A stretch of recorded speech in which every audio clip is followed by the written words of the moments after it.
How's it going, everybody? This is Novakast back with another review, and with this one, I'll be talking about a classic.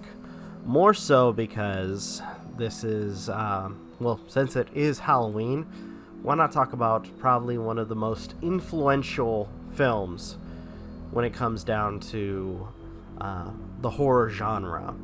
And that particular film, at least when it comes down to the more spiritual horror, I should say, is The Exorcist, which was released in 1973, directed by William Friedkin, and written by William Peter Blatty, and starring Ellen Burstyn, Max von Sydow, Linda Blair, and many, many others.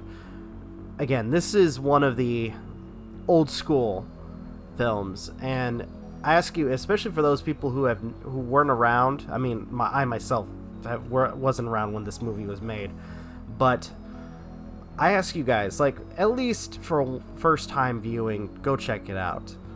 It's one of those films that, honestly, especially if you want to get into horror, this is one of those films that is or will stick with you. But to an extent, when it comes down to what we're going to talk about, let's get right into the review, because this is, if anything, one that really got me into the horror genre. At least one of the few films that did. So, with that being said, let's get right into it.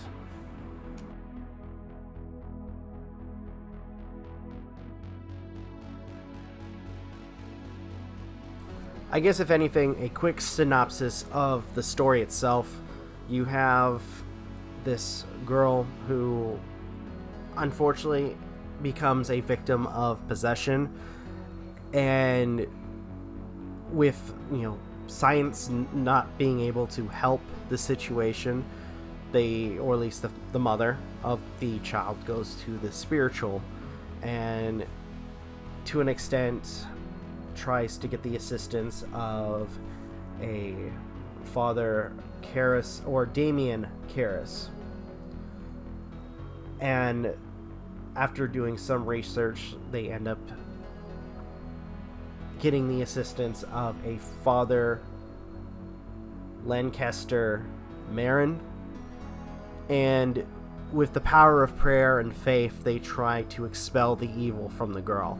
Now, I don't want to go into too much, but this, I guess, if anything, building up to the initial final act is almost, I guess, if anything, it's a slow build, where you slowly but surely see the symptoms of what's going on with this girl, and at first the mother is unsure of what is actually happening, but as time progresses, they start to realize that, typical science or hospital care will not effectively work when it comes to the situation of treatment for this little girl.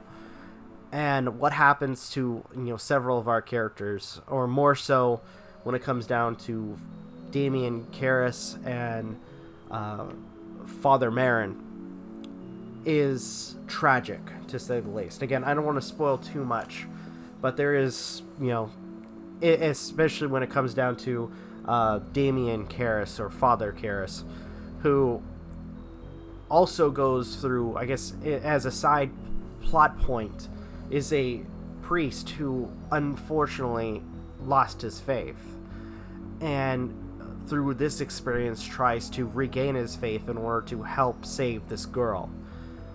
Does he do it? Does he regain his faith? Unfortunately, I don't want to give too much detail, because again, this is a movie I'd rather you guys go check out for first time viewing. All in all, when it comes down, again, the build-up itself going to the initial possession is pretty well done, and the story itself following the girl and the priest, Father Damien, or Father Karras, is exceptional, to say the least. Without a doubt, I have no issues with it.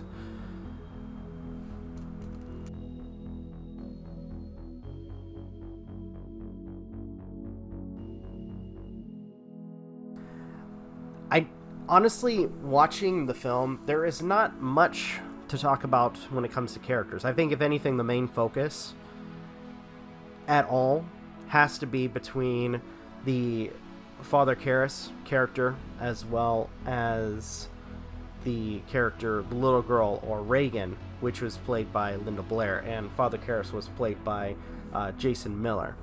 Both of them do their roles exceptionally well. I think, if any, like the two I mostly focused on when it came to this film, again, were those initial characters. Father Karras kind of being pained when it comes down to not only losing his faith, but also the loss of his own mother, which that'll probably be one of the few spoilers I mentioned in this film. And more so trying to regain his faith or trying to help the situation involving this girl's possession. Linda Blair playing Reagan is terrifying. And if I can make one other suggestion, especially when it comes to viewing this, watch the director's cut, because there are certain things that they, especially when it comes to stunt work, that were taken out of the film itself. Like a particular scene where, and just to give you like a glimpse or kind of like just an example, there's a scene from the director's cut where you see the girl character Reagan spider crawling down the stairs backwards, and when she reaches the bottom of the stairs, she starts leaking blood out of her mouth. It's disturbing as all hell. And to an extent, it is a lot of the stuff that goes on with Reagan too is terrifying. They also had the demon, who they used a different voice for the demon, which, looking for the initial IMDb, I can't actually find the actress that played as Reagan or the demon possessing Reagan. So, but all in all, the voice work or lip syncing is done like it's terrifying. It really is. Especially with, this adult voice coming out of this little girl.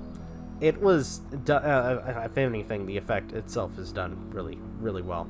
And all in all, when it comes down to characters, they do their job to an exceptional degree when it comes down to what they portray and how they are placed into the story.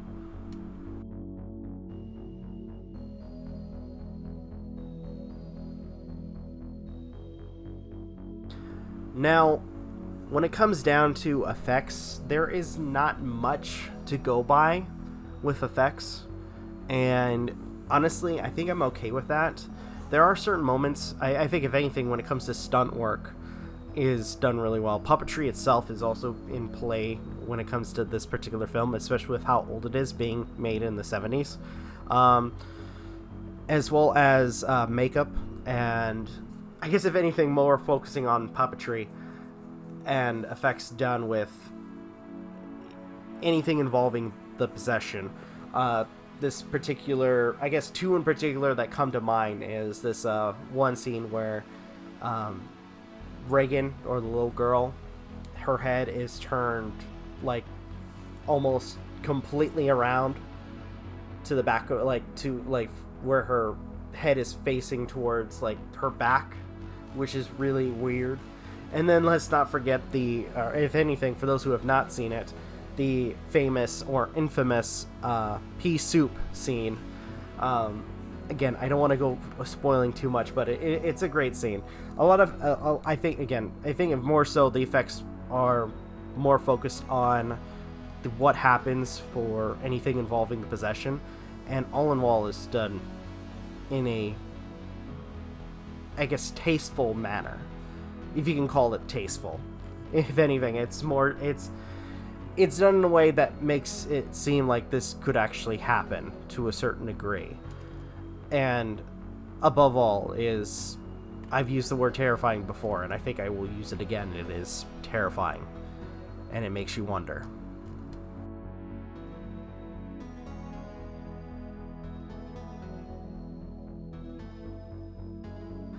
I gotta say, there's not a lot of focus in music. I think if anything, when it comes down to music itself and any compliments towards music, has to be towards the main theme that is used for this film. All in all, it is an exceptional score when it comes down to this particular piece of music. And above all, especially for a lot of people who have seen the film and hear this music, a lot of people can recognize this song right away on where it comes from and where it originates. And above all, it is, again, not the biggest focus when it comes to this film, which I think, if anything, especially when it comes down to effects, I think I'm okay with that, because it didn't need it. I mean, especially for this film, I felt like it was better that it didn't have a lot of music, more so that it had a lot of more quiet moments, especially when it came down to moments of visions and situations involving the exorcism itself. So, above all, music, although minimum, I approve of it, especially when it comes down to the main theme of this film.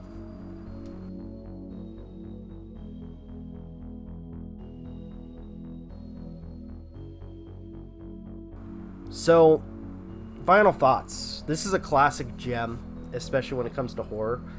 And as I said before, for those who have not seen it, at least once, check it out. It's one of those films that will really kind of set you up of whether or not you want to continue delving into horror itself. Because to an extent, it's not a movie of jump scares. It's not a movie, which is, I will say, is my biggest respect for this film. It doesn't rely on jump scares. It doesn't rely on sudden loud noises. What it does is it builds up to the horror, or if anything, the creature, the monster, the thing that terrorizes people. And to an extent, also, if anything, it is a film that really kind of tugs at your heartstrings, especially when it comes to horror involving faith, especially when it comes down to, the possibility, or at least the belief of a malevolent presence infiltrating your body and taking control of you and possibly bringing you to your own death. So in this regard, this movie is exceptional, and it is a classic, and I ask anybody to go check it out. Above all, final rating for this film is a 10 out of 10 for me. This is one of my, highest ranking films that I would put up there as an example of good horror. Again, nothing with jump scares, nothing with sudden loud noises. It's a slow build, yes, but to an extent, you feel satisfied near the very end. A lot of good examples, or at least, if anything, a metaphor for good horror is comparing a gourmet meal to a snack. You want something that you can enjoy, that you can slowly just kind of take apart and be satisfied with. Whereas a snack, it's a quick fix and it doesn't fill you up. So once again, The Exorcist, 10 out of 10. I absolutely love this film as a horror film, and I hope a lot of people that check out this video or check out the movie like the other one as well, or like this as well. So again, 10 out of 10. One of my highest marking movies that I think that deserves that rating.